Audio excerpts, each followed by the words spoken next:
Hey guys, I'm trying something new with virtual backgrounds because I think it's fun. And so right now the setting of the story is by the barn in chapter 3 of Spill the Beans. So chapter 3 is called But It's Jack. I follow Jonah back inside the barn. What's going on? I ask. Meeting Jack is your dream. It is, he says with a big sigh. He sits down on the hay, knees tucked into his chest. Prince comes over and nuzzles him. So, I prompt. I don't want what always happens to happen, Jonah says, shaking his head again and again. What always happens? I ask. He throws his hands up in the air. We change the story. He has a point. We don't change the story on purpose. At least not usually, but we do always change them.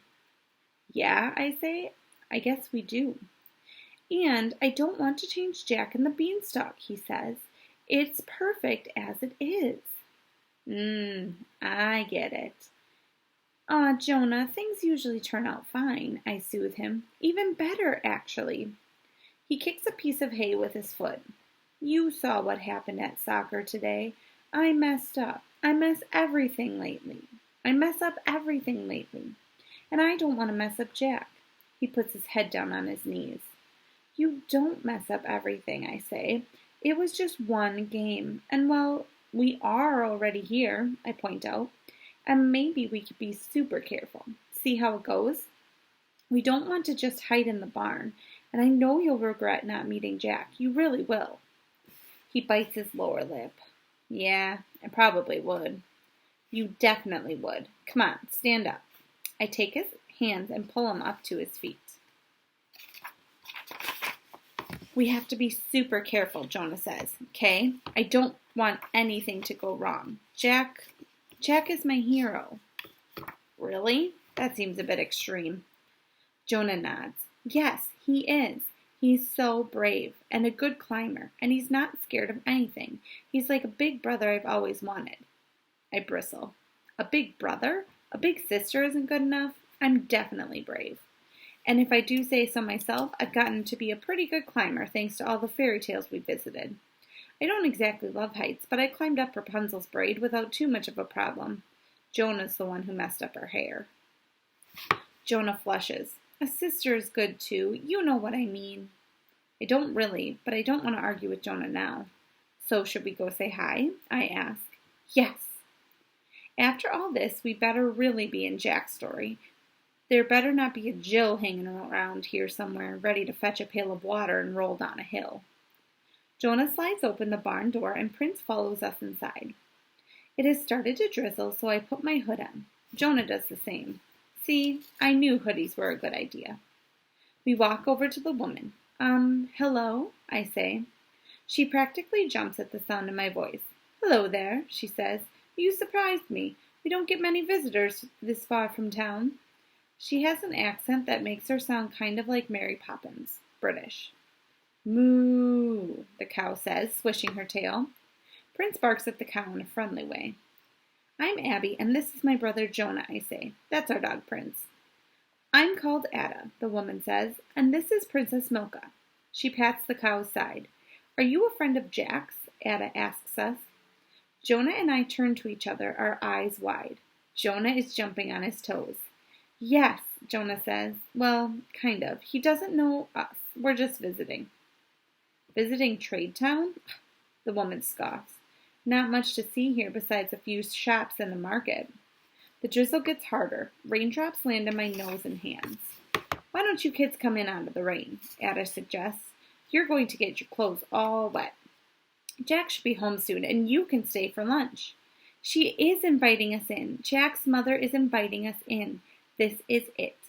I've never seen Jonah grin so big, not even when he gets extra ketchup with his french fries at dinner. After Ada returns Princess Milka to the barn, she leads us into the house. It's very spare.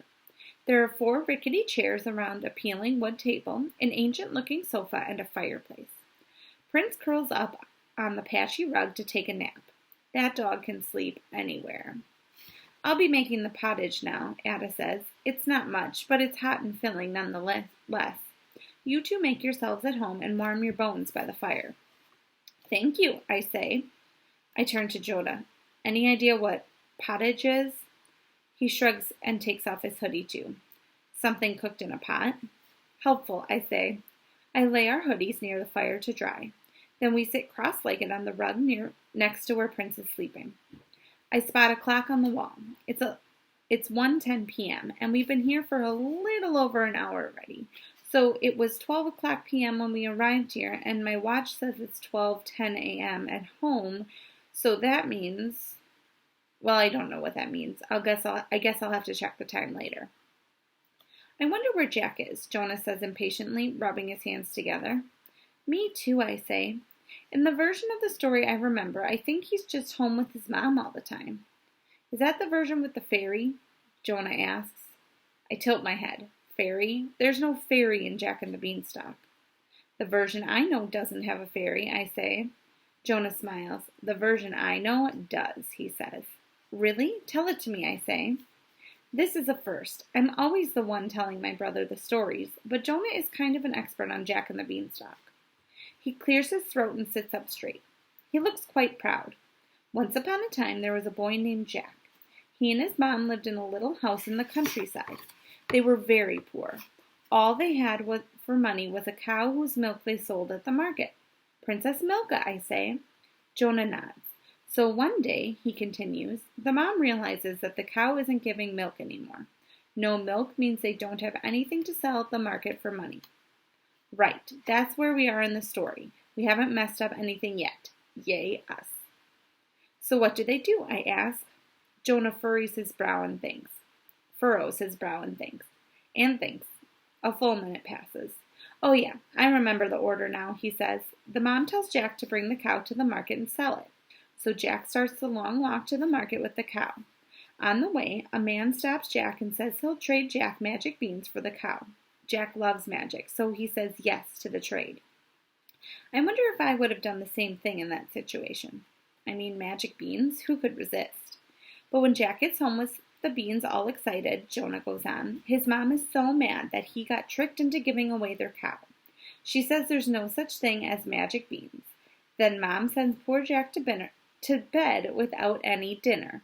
No pottage for him, I say. Jonah frowns. Now I know how it feels when I am always interrupting you. Ha, sorry.